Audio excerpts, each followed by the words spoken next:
Pengukuran antropometri atlet. Tujuan pengukuran antropometri atlet adalah untuk memantau status gizinya.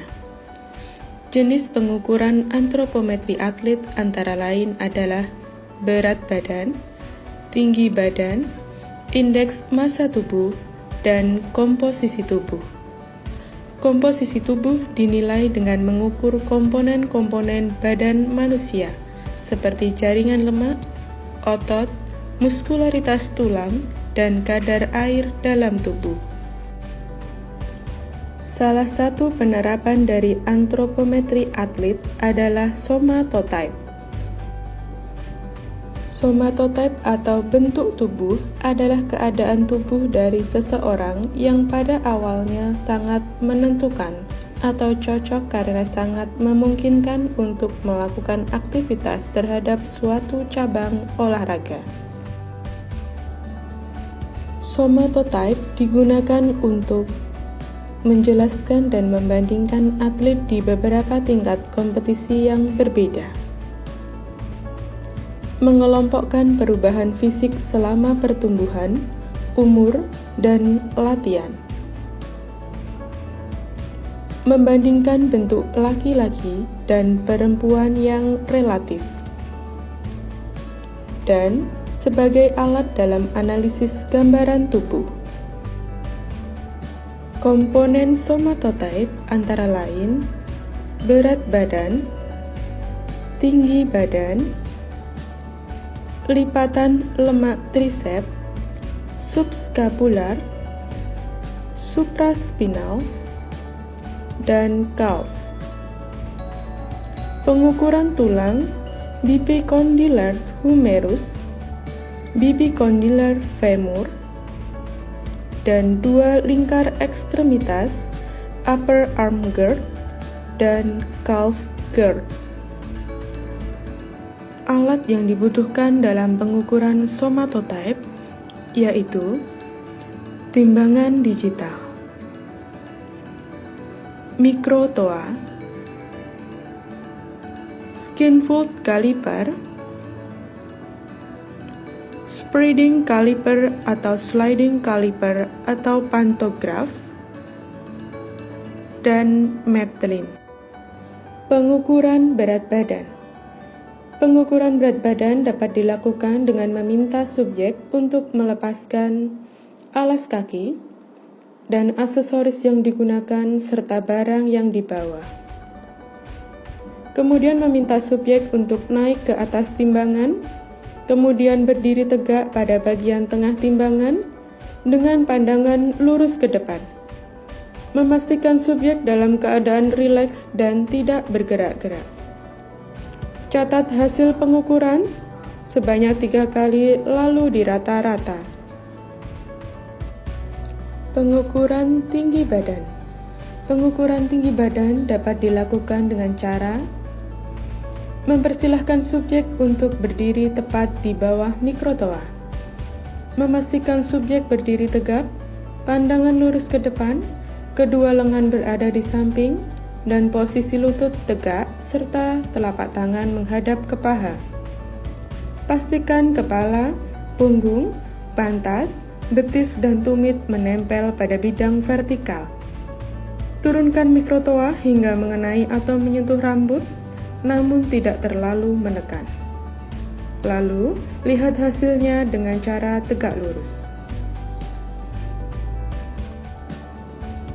Pengukuran triceps. Lokasi ini terletak di pertengahan antara bahu dan sendi siku. Berada di tengah garis yang dibentuk prosesus akromion dan olecranon. Lokasi pengukuran ditentukan saat siku ditekuk, sedang saat pengukuran, lengan tergantung bebas. Lipatan diambil dari arah vertikal pada tengah lengan belakang.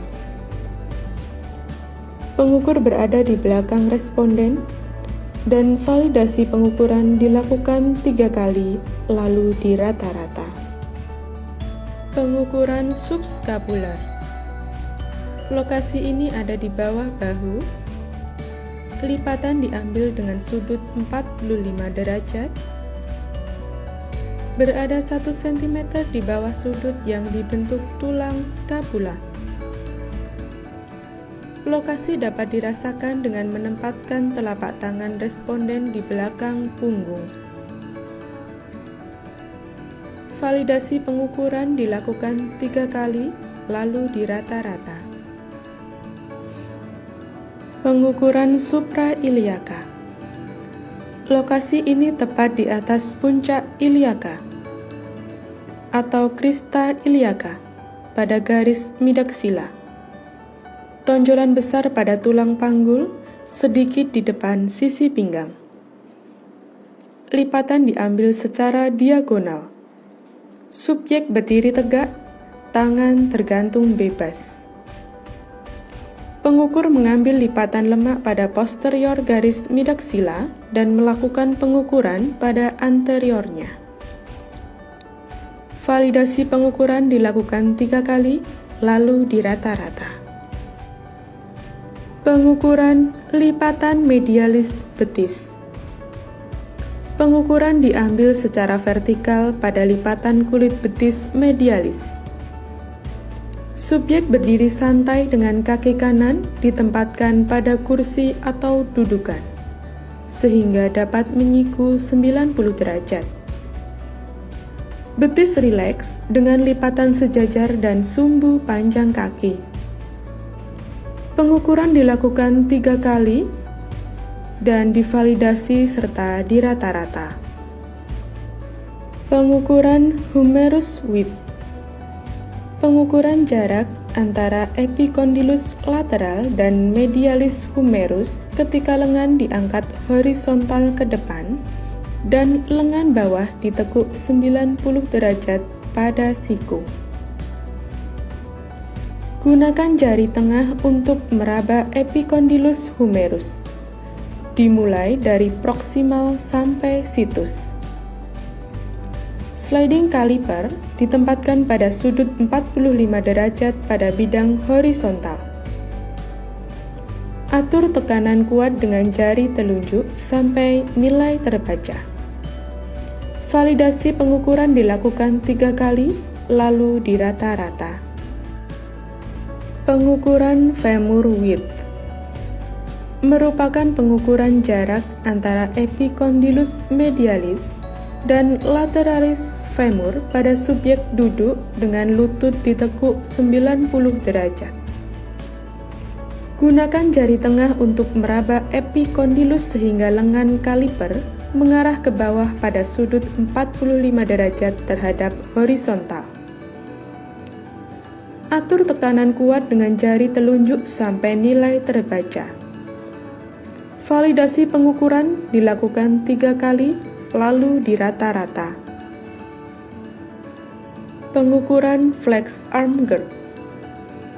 Subjek mengangkat tangan kanan pada posisi horizontal. Subjek diminta untuk mengencangkan ototnya dengan mengeraskan sambil menekuk penuh sikunya sehingga membentuk sudut 90 derajat atau serupa tangan mengepal. Testor melakukan pengukuran berada pada bagian lingkar yang paling besar. Dengan 3 kali pengulangan, lalu dirata-rata. Pengukuran calf gird. Subjek berdiri dengan berat seimbang pada kedua kaki. Pengukur mencari lingkar betis maksimal.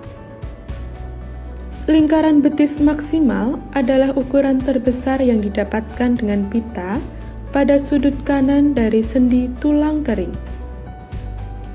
Tandai ketinggian ini pada aspek medialis untuk pengukuran lipatan kulit. Validasi pengukuran dilakukan 3 kali, lalu dirata-rata. Setelah melakukan pengukuran komponen 1, 2, dan 3, langkah selanjutnya yaitu adalah melakukan perhitungan dengan rumus untuk mencari endomorf, nilai mesomorf, dan nilai ektomorf. Jika sudah ditemukan nilai endomorf, mesomorf, dan ektomorf, kita dapat menyimpulkan somatotype pada tubuh responden atau atlet.